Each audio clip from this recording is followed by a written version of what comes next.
Selamat pagi, Shalom.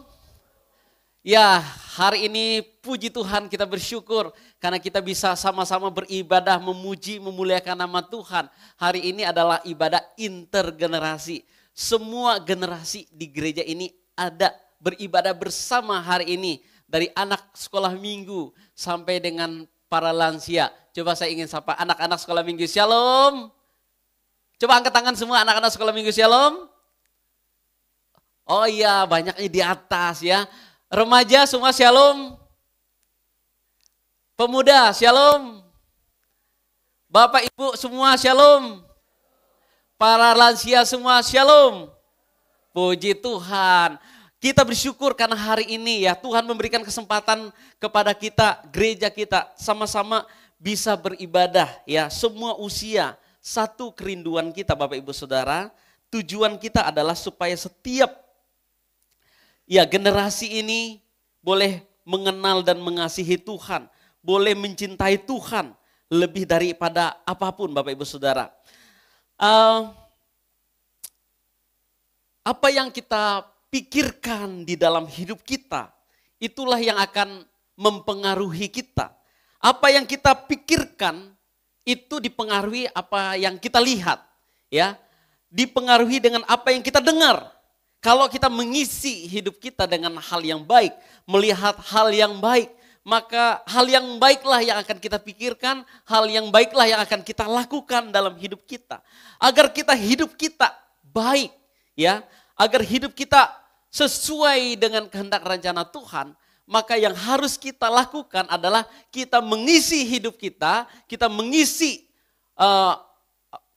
otak kita ini, pengetahuan kita, ya, harus dengan kebenaran firman Tuhan. Bukan nggak boleh dengan yang lain. Tetapi harus juga diisi oleh kebenaran firman Tuhan. Karena kalau nggak diisi, maka tidak akan kita pikirkan itu tentang firman Tuhan. Kita tidak akan memikirkan hal yang baik berdasarkan firman Tuhan.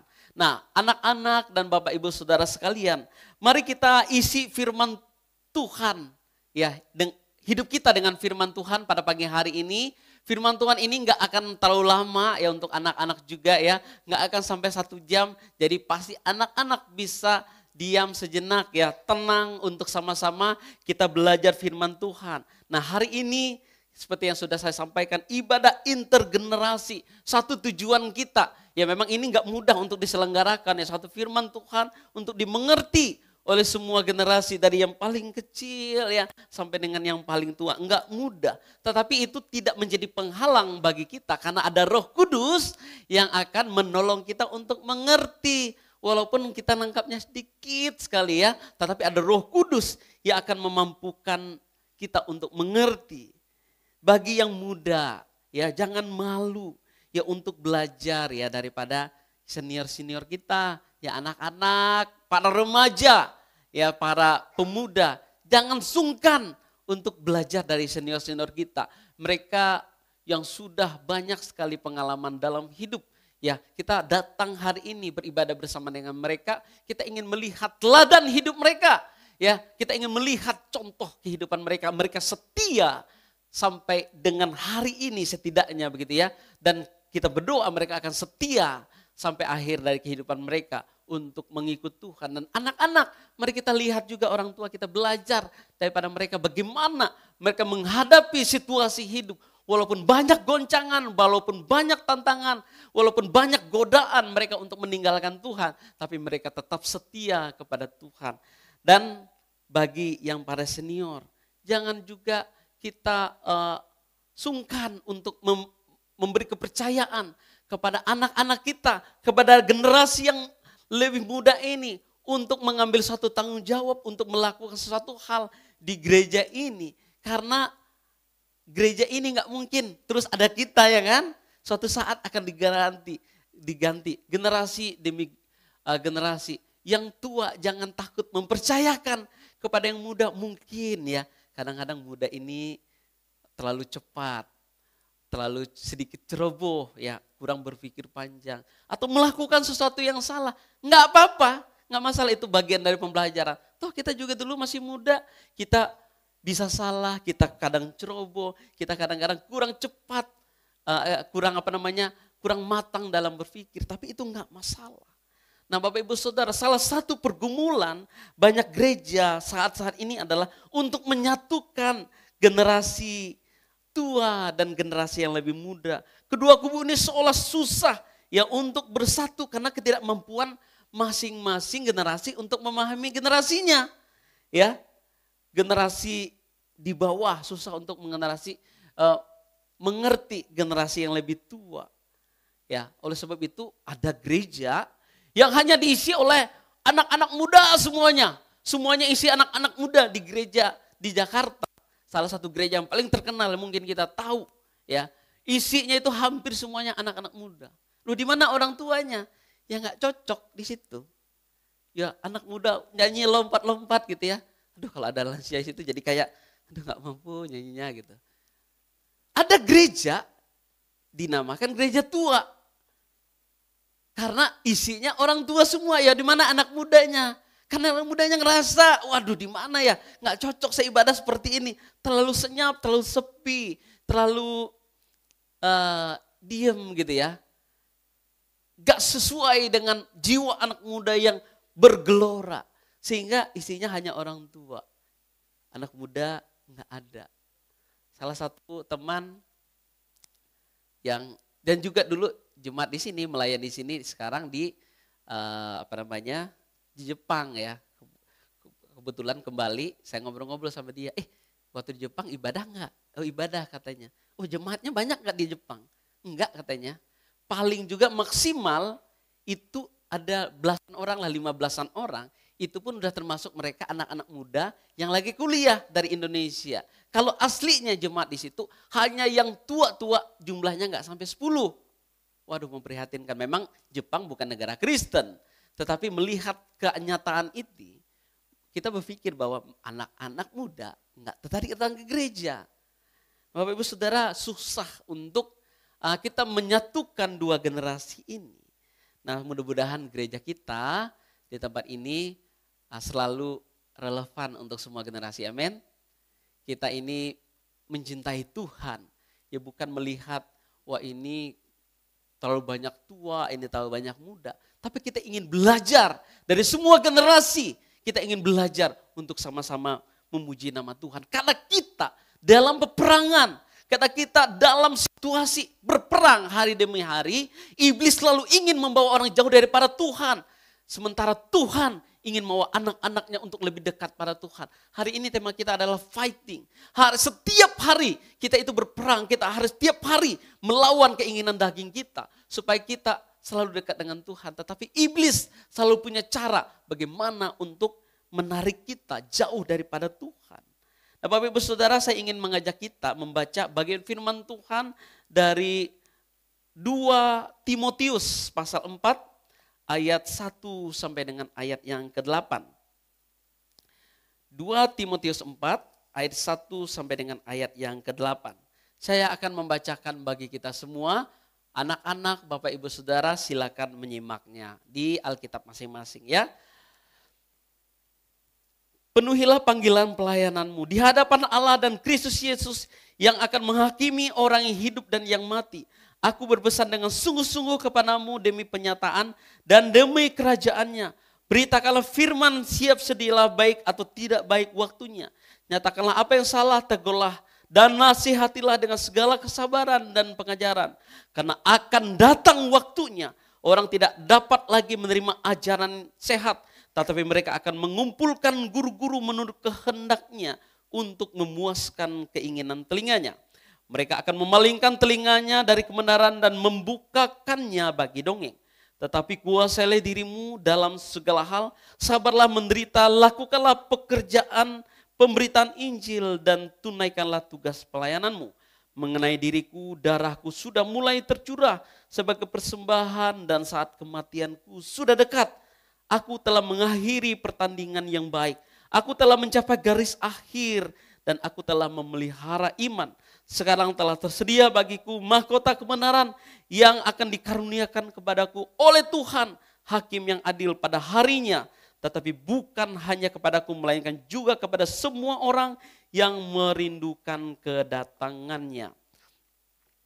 Bapak Ibu Saudara, ayat yang kita baca ini merupakan bagian dari potongan atau sebagian dari isi surat yang Paulus kirimkan kepada Timotius. Ya, ini berupa sebuah nasihat dan motivasi senior kepada junior, orang tua kepada anak muda, guru kepada murid yang sedang dipercaya oleh Tuhan untuk melayani Tuhan di jemaat Efesus pada saat itu. Ya, usia Timotius pada waktu itu kurang lebih 20 sampai 30 tahun. Usia yang masih sangat muda, digolongkan masih sangat muda untuk seorang yang dipercayakan untuk mengembalakan suatu jemaat. Ya, banyak orang yang meragukan kemampuan Timotius karena usianya masih sangat muda. Tetapi Paulus percaya dan berusaha mendorong, memotivasi agar Timotius tetap melakukan pelayanannya dengan baik. Nah, ini kita belajar satu hal, ya. Jadi kadang memang kita harus mempercayakan satu hal kepada generasi muda kita supaya tongkat estafet ini terus berjalan. Memang ada orang yang meragukan, kayaknya nggak mampu nih, ini terlalu masih muda nih, nggak bisa nih. Kita harus cari yang lebih senior, lebih banyak pengalaman. Ya akhirnya yang muda nggak ada pengalamannya karena hanya mau cari yang berpengalaman. Tapi Paulus katakan tidak, dia harus dikasih kepercayaan, dia harus diberi satu mandat agar dia bersinar. Ya ini adalah surat ya. Nah anak-anak, Bapak mau tanya, apakah kalian pernah dapat surat? Sekarang ini pernah nggak? Siapa yang pernah dapat surat? Ada yang pernah ya? Wah, ada lagi yang pernah di atas? Kayaknya zaman sekarang jarang ya anak-anak dapat surat ya. Dulu adanya istilahnya itu sahabat pena ya. Jadi kita punya teman yang jauh ya, mungkin di luar kota atau di mana begitu ya. Kita bisa kirim surat. Sekarang kayaknya nggak diperlukan ya, karena ada WA, udah lebih cepat. Dulu itu kita menantikan surat dari sahabat pena kita, teman kita tuh lama kayaknya ya. Aduh kita merindukan apa yang mau dikatakan dia ya. Apa yang mau ditulis oleh teman saya itu ya. Untuk memotivasi saya. Waduh pada zaman dahulu tuh ada keindahannya sendiri. Zaman sekarang anak-anak gak perlu pakai surat lagi karena semuanya udah sebab pakai WA cepet. Kita mau ngobrol apa pakai WA saja gitu ya.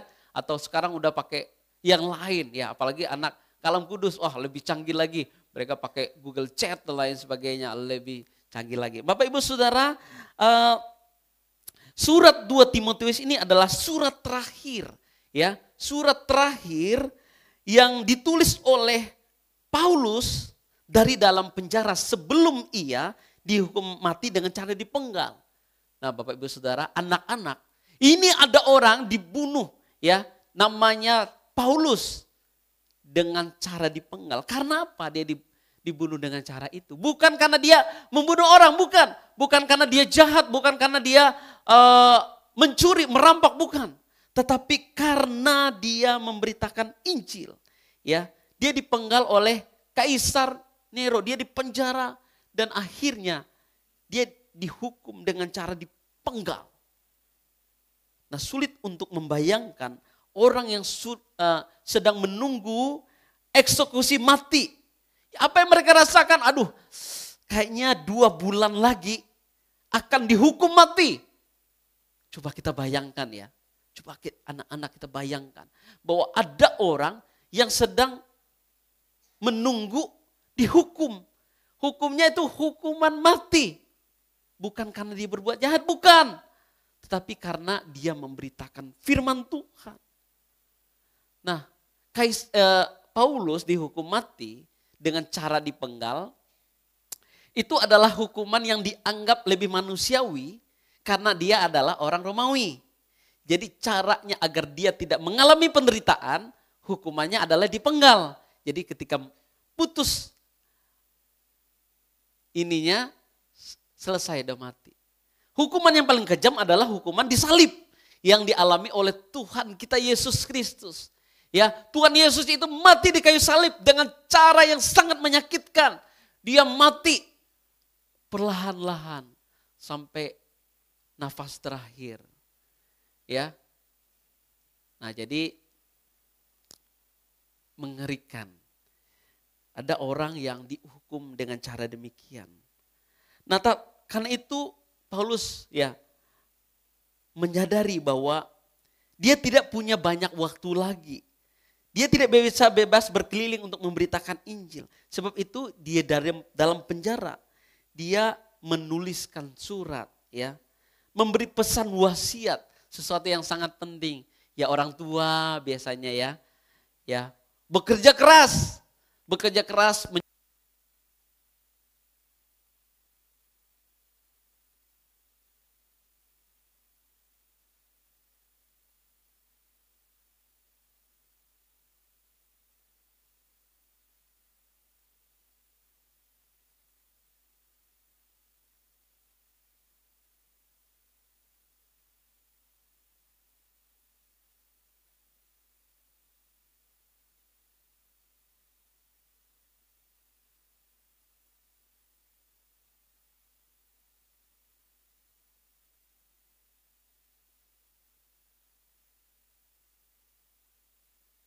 tadi baterainya habis ya.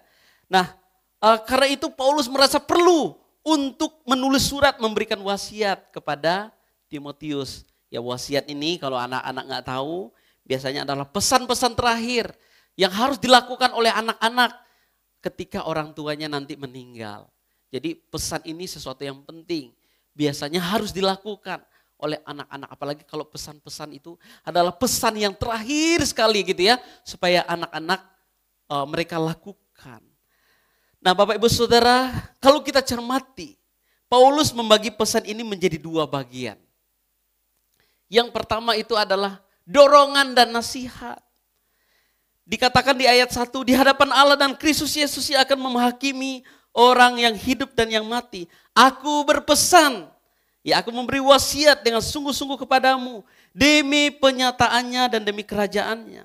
Nah kalimat penegasan Paulus ini penting ya. Ini sesuatu yang sangat penting. Apa pesannya? Ada dua. Pertama ya, beritakanlah firman, siap sedialah baik atau tidak baik waktunya. Nyatakanlah apa yang salah, tegurlah dan nasihatilah dengan segala kesabaran dan pengajaran. Nah Timotius mengalami banyak sekali tantangan dalam pelayanannya. Tantangan dari luar maupun tantangan dari dalam. Tantangan dari dalam ya, dari luar itu adalah ajaran-ajaran sesat dan guru-guru palsu. Ya anak-anak tahu guru-guru palsu mengajarkan hal yang gak benar kepada anak-anaknya, kepada orang-orang diajarkannya. Mereka mengajarkan bahwa manusia akan selamat dengan taat melakukan hukum Taurat. Tetapi kenyataannya enggak gitu. Nah itu namanya guru-guru palsu. Anak-anak yang belajar, ada gurunya yang palsu enggak? Enggak ada ya. Guru-gurunya asli semua ya. Mengajarkan pengetahuan yang benar ya. Nah dari jemaat sendiri itu ada tantangan ya. Meragukan kemampuannya dalam memimpin itu tadi. Duh kayaknya orang enggak kurang percaya nih. Masih muda ya anak-anak kalau suruh mimpin gitu kayaknya. Duh kayaknya enggak bisa deh ya. Apa bisa dia Pak? Kayaknya nggak bisa dia di rumah aja dia kayak gini gitu. Jadi memang kadang ada keraguan untuk mempercayakan sesuatu kepada generasi yang lebih muda. Ya. Nah, oleh karena itu Paulus mendorong untuk terus ya bagi Timotius yang masih muda ini untuk memberitakan firman Tuhan kapanpun waktunya. Ya, karena kalau tidak maka umat Tuhan tidak akan mendapatkan pengajaran yang benar. Mereka akan dibanjiri dengan ajaran-ajaran yang palsu. Ya. Nah, Bapak Ibu Saudara, di Meksiko, nih, ada yang suka minum Coca-Cola di sini anak-anak? 1, 2, 3, 4, 5. Ada lagi yang suka minum Coca-Cola? Nah, ada ya. Oh, banyak ya. Bapak Ibu Saudara, Meksiko ya anak-anak semua adalah negara yang konsumsi minum Coca-Colanya terbanyak di dunia.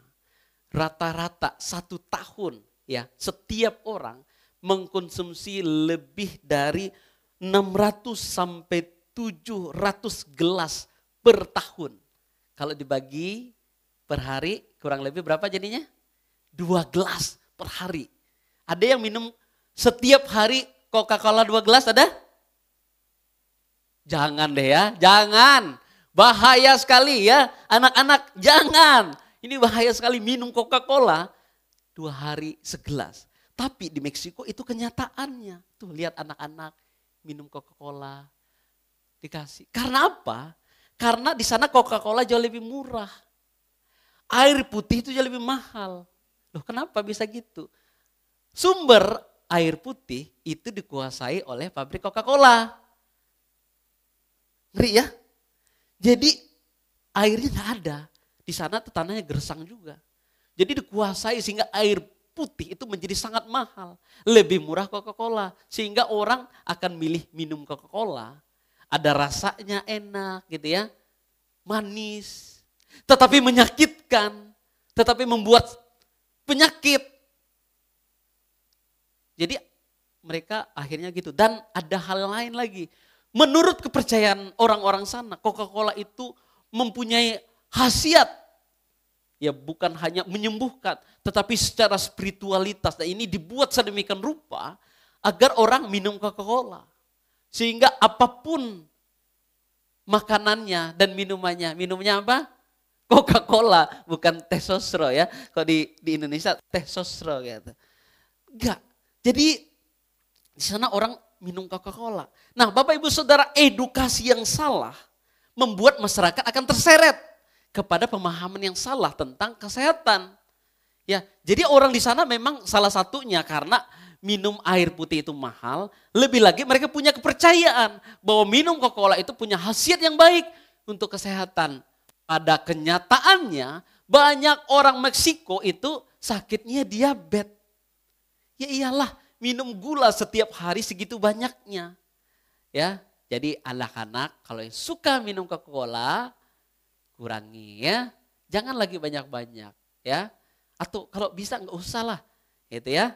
Itu bukan minuman yang sehat. Nah, ini edukasi untuk anak-anak semua supaya anak-anak tahu mana makanan yang sehat. Walaupun rasanya manis, enak di mulut, itu belum tentu menyehatkan. Kesalahan yang terus-menerus dilakukan akan dianggap benar kalau tidak ada yang mengoreksinya, kalau tidak ada yang memberitahu. Nah, anak-anak atau orang muda memang kadang-kadang ceroboh dalam hal ini, agak kurang mawas diri. Orang tua nggak apa-apa ngasih tahu, nak salah. Nanti kasih tahu lagi, nak salah. Nggak perlu harus dengan marah-marah, tapi perlu dikasih tahu mana yang salah, mana yang benar. Supaya ada dalam konsep mereka. Ini sesuatu yang salah dan gak harus dilakukan. Nah itu tugas kita generasi senior ya. Nah menegur dan mengoreksi kesalahan tidaklah mudah apalagi kalau kepada yang lebih tua. Nah Paulus mengingatkan Timotius, tegurlah yang salah. Ya nasihatilah dengan baik. Walaupun mereka lebih tua daripada kamu. Itu tugas kita. Ya, itu tugas setiap orang, setiap umat Tuhan untuk menegur, untuk mengoreksi kalau ada sesuatu yang salah. Tapi bukan berarti, udah kalau kayak gini gak percaya lagi. Gitu ya, atau wah ini sok tahu kamu masih muda aja begitu. Ya, enggak gitu. Sesuatu yang salah harus kasih tahu. Siapapun pelakunya, yang muda atau yang tua, ya kalau salah ya salah, harus dikoreksi. Bapak Ibu Saudara, kalau kita baca surat 2 Timotius ini secara keseluruhan, kita akan menemukan kalimat kunci ya, ayat 5. Tetapi ya, tetapi kuasailah dirimu dalam segala hal. Sabarlah menderita, lakukanlah pekerjaan pemberitaan Injil dan tunaikanlah tugas pelayananmu. Karena apa? Karena akan datang waktunya orang tidak dapat lagi menerima ajaran sehat. Mereka mengumpulkan guru-guru palsu untuk memuaskan keinginan telinganya. Mereka akan memalingkan telinganya dari kebenaran dan membukanya bagi dongeng. Nah Bapak Ibu Saudara, saya yakin anak-anak semua juga ya. Siapa yang suka nonton YouTube? Siapa yang pernah nonton YouTube? Semua angkat tangan, anak-anak atau orang tua. Orang tua nggak ngaku tiap hari. Jangan berdusta ya. Kita pasti nonton YouTube. Siapa yang pernah nonton YouTube? Nah gitu dong, angkat tangan. Siapa yang pernah nonton YouTube? Kayak enggak gitu ya. Padahal kita nonton YouTube. Ya, kita pasti suka nonton YouTube ya. Ada sesuatu yang kita cari di sana, informasi-informasi. Nah, ada channel-channel, kalau kita suka kita subscribe, benar ya? Kita berlangganan, kita subscribe supaya nanti kalau mau lihat lagi konten-konten yang dia buat, kita bisa tahu. Nah saya itu ya cukup banyak yang saya subscribe itu ya. Ini tuh ada guru gembul, guru gembul namanya ya. Ada tentang bola, ada tentang vokal, ada, ini ada Pokemon Indonesia, ini peti kerjaan Elson nih, Elson mana Elson? Oh itu dia, angkat tangan, Elson ya kan, subscribe itu ya. Ada invoice, ada tentang musik. Ini sisi terang ya. Ini Elson suka sekali sisi terang ini ya. Impact musik Indonesia dan lain sebagainya. Kenapa saya subscribe? Karena saya suka. Suatu saat kalau saya mau lihat lagi, saya tahu channel apa yang harus saya cari. Nah channel yang kita subscribe, pasti channel yang kita suka. Benar? Nggak mungkin saya nggak suka channel itu, kita subscribe, nggak mungkin.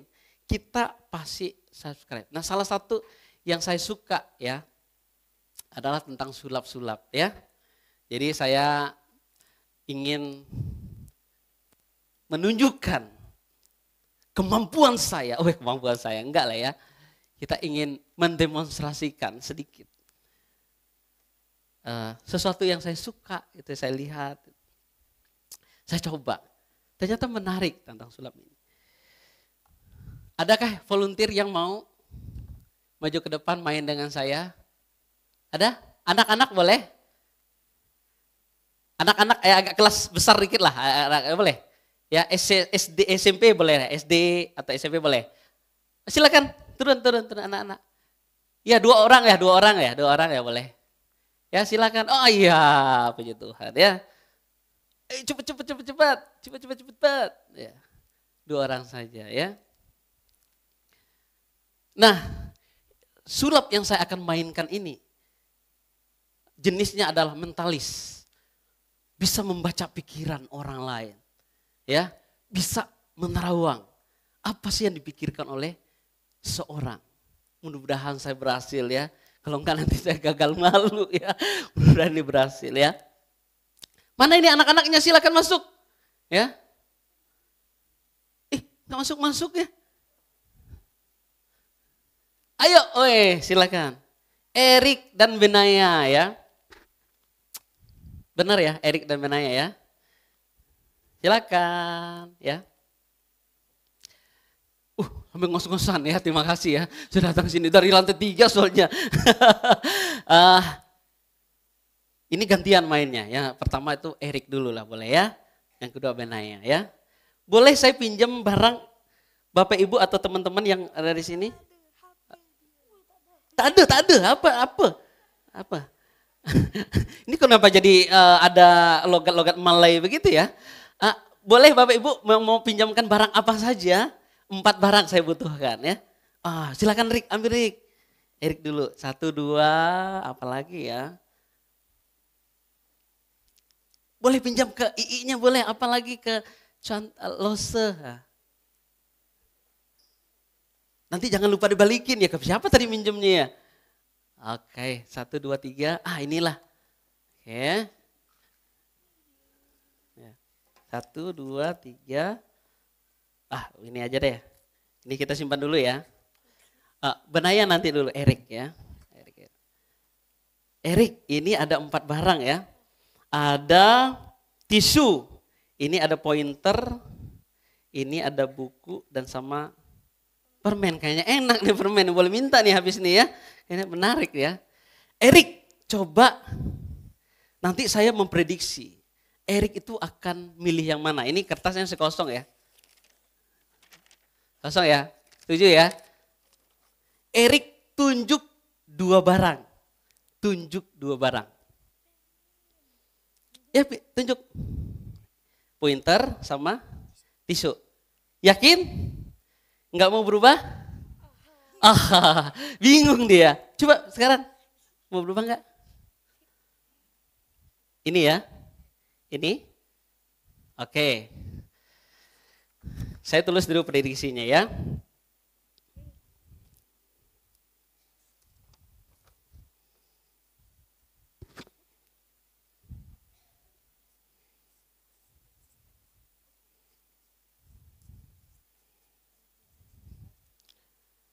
Saya memberikan kesempatan sekali lagi buat Erik untuk menunjuk 2 barang. Sekali lagi. Buku. Satu lagi. Oh, buku dan tisu ya. Oke, ini ya. Yakin nih? Ini pilihan Erik. Kita taruh di sini untuk Erik dulu ya. Sekarang Erik pegang 2 barang ini. Di tangan kanan dan tangan kiri. Tunjukin. Dari 2 barang ini, coba Erik taruh 1 di meja. 1 aja di meja. Yakin?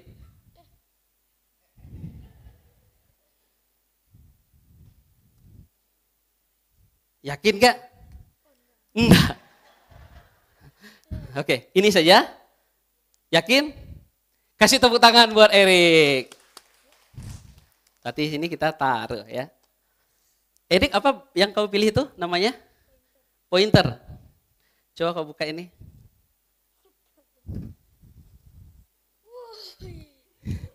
Apa? Baca aja. Pointer. Tepuk tangan buat Erik. Iya. Benarnya ngapain di sini? Oh, main juga ya. Terima kasih untuk Erik ya. Duduk di sini dulu ya.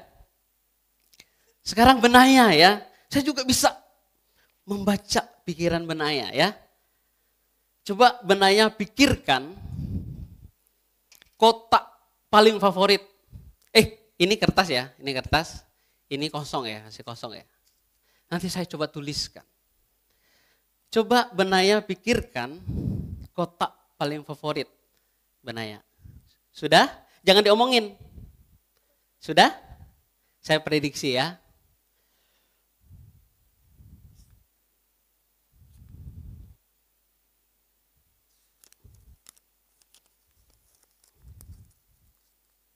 Pegang dulu. Apa yang kau ini udah ya, terus ya. Apa kota favoritmu supaya ini jadi saksinya? Apa? Kota. Kotak, kota. Surabaya ya. Surabaya ya, yakin ya Surabaya. Oke ya. Nah, yang kedua, makanan favorit. Belum, jangan disebutkan dulu. Ganti. Jangan disebutkan dulu. Kan belum ada ya. Makanan favorit. Diganti ya, jangan yang tadi ya. Oke. Saya sebutkan dulu ya.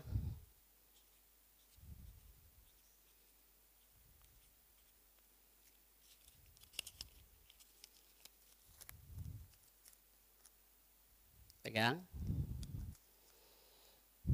Coba kasih tahu sekarang. Apa makanan favoritmu? Jangan dibuka. Kasih tahu aja dulu. Apa makanan favoritmu?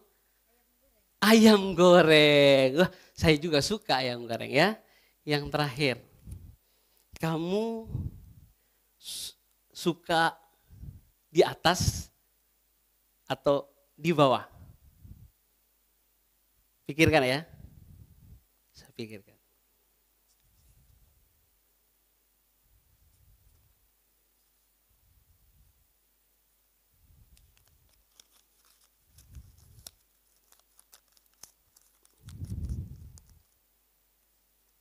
Sudah? Oke, sekarang kita buka ya yang sudah dipilih oleh Benaya tadi. Tadi kota yang favorit kamu tadi apa? Kata Benaya tadi Bapak Ibu? Surabaya ya. Coba buka. Apa itu namanya? Surabaya. Benar itu. Coba tunjukin. Nih. Makanan favoritmu tadi apa tadi katanya? Ayam goreng. Sekarang buka ya. Apa itu? Ayam goreng. Coba tunjukin. Iya. Tadi kamu suka posisinya di atas atau di bawah? Hah? Iya, atas. Benar itu? Iya. Terima kasih untuk Erik dan Benaya. Terima kasih ya sudah bekerja sama dengan saya. Oh iya, barangnya harus dibalikin ya. Maafkan ya. Ya ampun, terima kasih. Baik banget ya. Terima kasih. Oke, terima kasih untuk Erik dan Benaya. Aduh ya, puji Tuhan. Nah Bapak Ibu Saudara, kita cenderung memang akan mencari sesuatu yang kita suka. Ya salah satunya kalau saya itu ya suka tentang sulap dan lain sebagainya. Ngomong-ngomong ini nggak ada magic-magicnya ya. Sulap itu nggak ada magic-magicnya. Itu hanya cara. Ya ada satu trik yang Bapak Ibu nggak tahu, saya tahu ya. Itu hanya trik. Nanti kalau mau belajar sulap boleh dengan saya ya. Ada yang mau belajar sulap? Ada ya. Oke. Nah Bapak Ibu Saudara, orang biasanya hanya mau mendengar apa yang mereka mau dengar. Apa yang mereka suka, bukan apa yang benar. Ya. Jadi kadang orang itu mau mendengarkan apa yang mereka mau dengar, bukan yang benar. Bahkan kadang ada yang benar mereka nggak suka. Ya, apa yang kita suka belum tentu benar, dan sesuatu yang benar belum tentu kita suka. Nah itu problemnya. Jadi inilah tantangan dalam hidup kita itu, kita atau orang kadang itu mencari yang mereka suka, bukan yang benar. Tantangan gereja adalah mereka mencari sesuatu yang mereka suka dengar, bukan mencari kebenaran. Makanya ada gereja itu jadi kosong, karena menurut jemaatnya itu mereka nggak suka, walaupun itu benar. Itu problem ya. Nah bagian yang kedua yang disampaikan oleh Paulus adalah teladannya. Kalau Bapak Ibu Saudara membaca ya, kita baca dari ayat 6 sampai 8, saya bacakan bagi kita semua. Mengenai diriku, darahku sudah mulai dicurahkan sebagai persembahan dan saat kematianku sudah dekat. Aku telah mengakhiri pertandingan yang baik. Aku telah mencapai garis akhir dan aku telah memelihara iman. Sekarang telah tersedia bagiku mahkota kebenaran yang dikaruniakan kepadaku oleh Tuhan, hakim yang adil pada harinya. Tetapi bukan hanya padaku, melainkan juga kepada semua orang yang merindukan kedatangannya. Bapak Ibu Saudara, Paulus bukan orang yang hanya tahu perintah. Bukan juga sok ya sebagai senior, bukan. Tetapi ia sendiri memberikan contoh dan teladan. Seperti yang sudah disampaikan di awal tadi, saya sampaikan bahwa surat 2 Timotius adalah surat terakhir disampaikan oleh Paulus sebelum ia dihukum dengan cara dipenggal oleh Nero. Paulus dipenjara dan menerima hukuman bukan karena dia melakukan kejahatan, tetapi karena memberitakan Injil. Nah Paulus dalam penjara itu menyampaikan kondisinya. Darahku sudah mulai dicurahkan sebagai persembahan dan saat kematianku sudah dekat. Nah ini apa artinya yang ingin disampaikan oleh Paulus? Bahwa harus setia sampai akhir. Nah jika kesuksesan Bapak Ibu Saudara diidentikan dengan kedudukan dan kekayaan, maka Paulus tidak bisa dikatakan sukses. Secara karir dia turun karirnya, dulu dia pemimpin ya di agama sebelumnya. Sekarang dia ini dipenjara oleh karena memberitakan Injil. Jika kesetiaan biasanya hanya karena ada hak istimewa yang didapatkan, misalnya karena kedudukan, maka Paulus setia bukan karena itu. Dia setia karena dia tahu apa yang dia beritakan. Walaupun dia menderita. Nah inilah kekuatan Injil. Injil itu mengubahkan dan memberikan kekuatan kepada seorang untuk bertahan walaupun kondisinya sulit. Orang terlalu, Bapak Ibu Saudara, penderitaan dan kesuksesan sama-sama bisa menjadi alasan untuk orang tidak setia sama Tuhan. Orang terlalu menderita bisa tergoda untuk menyalahkan Tuhan karena kondisi hidupnya enggak berubah. Tapi orang yang sukses pun bisa lupa Tuhan karena dia berpikir kekayaannya, kesuksesannya karena dirinya yang hebat. Dia lupa bahwa dia hebat karena Tuhan. Karena itu Salomo dalam Amsalnya berkata, jangan berikan aku kemiskinan atau kekayaan, biarlah aku menikmati makanannya menjadi bagianku. Jadi Paulus setia sampai akhir, dia ingin kasih tahu kepada Timotius bahwa setia sampai akhir bukan tentang kesuksesan dalam arti dia kaya atau punya kedudukan tinggi, tapi dia setia karena dia tahu kebenaran Injil itu. Apa yang didapatkan? Ya, orang yang setia akan mendapatkan hadiah. Menerima mahkota kehidupan. Nah, apa yang Paulus lakukan? Ia tahu bahwa hadiahnya bukan di dunia. Ia akan menerima hadiah, yaitu mahkota kebenaran yang akan dikaruniakan Tuhan pada harinya kepada semua orang yang merindukannya. Ya, senang kalau bisa dapat hadiah di dunia, ya. Tapi kadang hidup kita nggak seberuntung orang lain. Kita sudah berusaha keras, tapi nggak kaya-kaya. Orang lain sepertinya cukup santai dalam bekerja, tetapi kaya raya. Namun kekayaan di dunia ini Bapak Ibu Saudara tidak sebanding dengan hadiah yang Tuhan sudah siapkan di dalam kerajaannya. Ini pesan untuk kita semua. Yang pertama kepada para hamba Tuhan dan para pelayan Tuhan, termasuk saya. Marilah kita terus beritakan Injil, siap sedia, baik atau tidak baik waktunya. Nyatakanlah apa yang salah, jangan takut menyatakan kebenaran sekalipun kepada orang yang lebih tua daripada kita. Kalau salah, katakan salah. Ya, orang tua juga perlu kasih tahu kepada anak-anak kalau sesuatu yang salah. Tegurlah jika ada jemaat yang salah dan nasihati dengan segala kesabaran dan pengajaran. Ini tugas kita.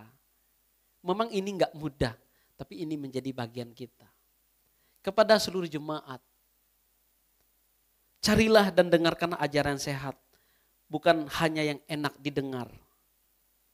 Dengarkan nasihat yang baik, sekalipun menyakitkan.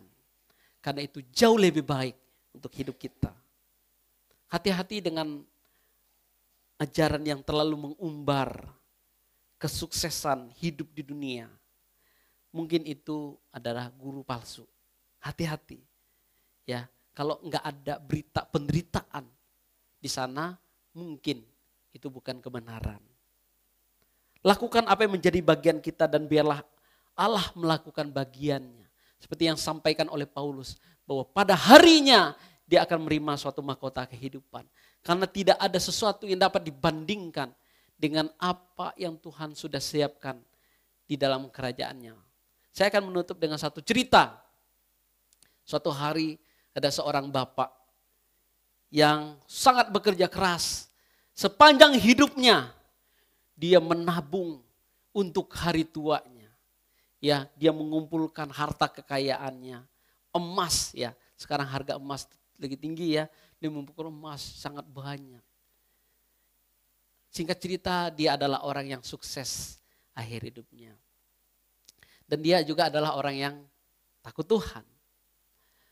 Tapi dia berpesan kepada anak mantunya, cucunya, kalau saya meninggal, tolong masukkan satu koper ya, emasnya yang sudah dia kumpulkan dari sejak muda di peti matinya.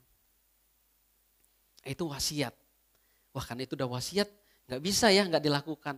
Walaupun ini sayang ini, aduh janganlah dibawa mati ya. Karena memang harta nggak dibawa mati ya. Tapi dia bawa, karena itu wasiat dibawakan. Ketika dia sampai di depan pintu surga, malaikat bertanya, enggak dilarang bawa sampah di dalam surga. Tuh dia marah, ini bukan sampah, ini adalah emas yang sudah saya kumpulkan sepanjang hidup saya. Dan saya mau bawa mati emas ini supaya bisa bawa di surga. Enggak usah bawa itu kata malaikat, enggak usah. Tidak, saya harus bawa ini katanya. Enggak usah bawa itu. Itu enggak ada artinya. Saya harus bawa ini katanya. Oke, malaikat bilang gini. Perjanjiannya begini, Bapak boleh masuk, tapi jangan bawa itu dulu. Kalau Bapak ngerasa Bapak butuh emas itu nanti, Bapak boleh kembali ambil lagi emasnya. Saya nggak akan buang, kata malaikat. Oke, deal katanya. Akhirnya dia masuk surga. Terus dia melihat keindahan surga itu. Dengan segala emas, semuanya terbuat dari emas. Dan permata yang sangat indah yang belum pernah dilihat oleh Bapak ini. Dia melihat. Terus dia nggak berpikir untuk kembali. Untuk ngambil emasnya. Malaikat tunggu-tunggu, ini kenapa Bapak nggak datang gitu ya. Pasti dia tahu bahwa di surga itu semua lebih indah daripada apa yang dia miliki. Bapak Ibu Saudara, kadang kita berpikir apa yang kita miliki itu segalanya bagi kita sampai kita lupa ada satu hal yang berharga yaitu keselamatan hidup kita. Ya, Bapak Ibu Saudara, jangan sampai kita binasa karena mencari harta, kita lupa Tuhan. Ya, anak-anak muda, anak-anak juga, kita boleh bercita-cita setinggi langit. Tapi satu hal yang tidak boleh dilupakan, yaitu mengenal juru selamat kita.